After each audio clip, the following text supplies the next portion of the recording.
Halo semuanya, di hari yang cerah ini kita akan membahas tentang corak kehidupan masyarakat praaksara. Tetapi sebelum itu, apa yang disebut dengan masyarakat praaksara?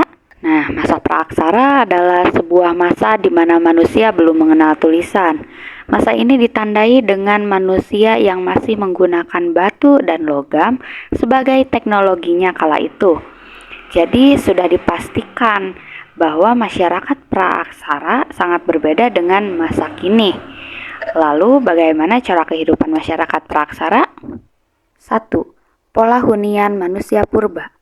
Terdapat dua karakter khas hunian manusia purba, yaitu pertama, kedekatan dengan air, kedua, kehidupan di alam terbuka. Pola hunian tersebut dapat dilihat dari letak geografis situs-situs serta kondisi lingkungannya, seperti lingkungan sekitar sungai. Lingkungan sungai dipilih karena keberadaan air memberikan manfaat. Adanya sebaran sisa-sisa peralatan yang digunakan pada saat itu, yang umumnya berada di sekitar atau di dasar sungai, seperti situs-situs purba di sepanjang aliran Sungai Bengawan Solo.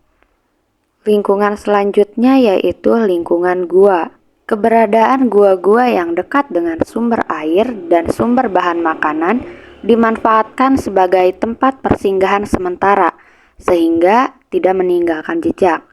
Dan lingkungan terakhir yaitu lingkungan pantai. Manusia purba juga ada yang tinggal di sekitar pantai. Mereka meninggalkan sisa-sisa kehidupan mereka berupa sampah dapur yang berwujud bukit dengan tumpukan kulit siput dan kerang yang telah mengeras. Selanjutnya yaitu sistem mata pencaharian. Masa berburu dan meramu atau yang biasa disebut dengan food gathering memiliki ciri-ciri seperti 1. Pola hidup nomaden atau berpindah-pindah tergantung dari bahan makanan yang tersedia.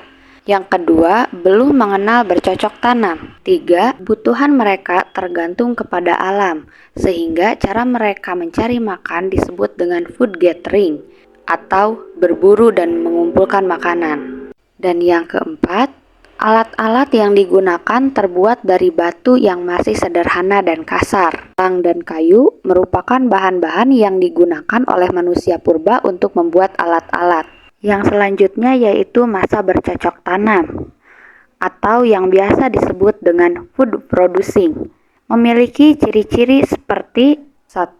Peralihan zaman Mesolitikum ke Neolitikum, menandakan adanya revolusi kebudayaan dari food gathering menuju food producing dengan Homo sapiens sebagai pendukungnya.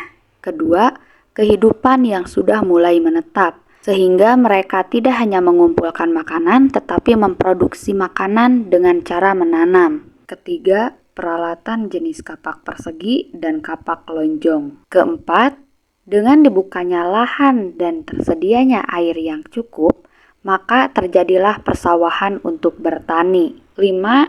Berkembang sekitar tahun 2000 sampai 1500 sebelum Masehi. Ketika mulai terjadi perpindahan orang-orang dari rumpun bangsa Austronesia dari Yunan ke Kepulauan Indonesia. 6. Mengalami perkembangan dalam hal beternak seiring datangnya orang-orang dari Yunan. Dan yang terakhir yaitu kegiatan pelayaran dan perdagangan mulai dikenal.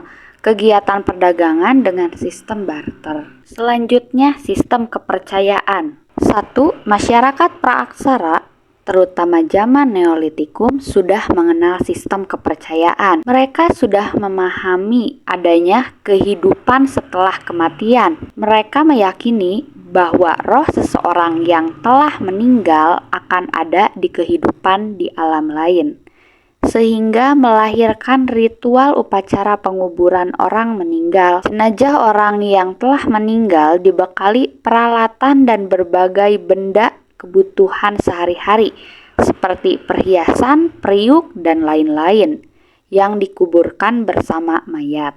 Yang kedua, tradisi penguburan ini melahirkan upacara-upacara pesta untuk mendirikan bangunan suci. Mereka percaya bahwa manusia yang meninggal akan mendapat kebahagiaan jika mayatnya ditempelkan di susunan batu-batu besar.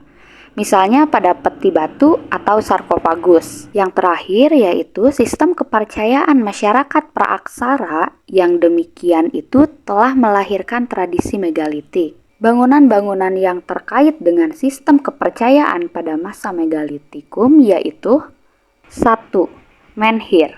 Menhir merupakan tugu batu tegak, tempat penjamuan terhadap arwah leluhur yang banyak ditemui di daerah Sumatera, Sulawesi Tengah, serta Kalimantan. Yang kedua yaitu sarkofagus. Sarkofagus menyerupai peti mayat dari batu yang bentuknya menyerupai lesung atau palung, tetapi mempunyai tutup. Sarkofagus banyak ditemukan di daerah Bali. Yang ketiga yaitu dolmen. Dolmen merupakan meja batu, tempat meletakkan sesaji yang akan dipersembahkan kepada arwah nenek moyang. Di bawah dolmen biasanya ditemukan kuburan batu. Yang keempat, kuburan batu atau peti batu yang berfungsi sebagai peti mayat. Bedanya yaitu kubur batu ini dibuat dari lempengan batu, sedangkan dolmen dan sarkofagus dibuat dari batu utuh. Kubur batu banyak ditemukan di daerah Kuningan, Jawa Barat, dan Nusa Tenggara. Yang kelima yaitu waruga. Waruga merupakan kuburan batu yang berbentuk kubus atau bulat, terbuat dari batu yang utuh. Waruga banyak ditemukan di Sulawesi Utara dan Sulawesi Tengah.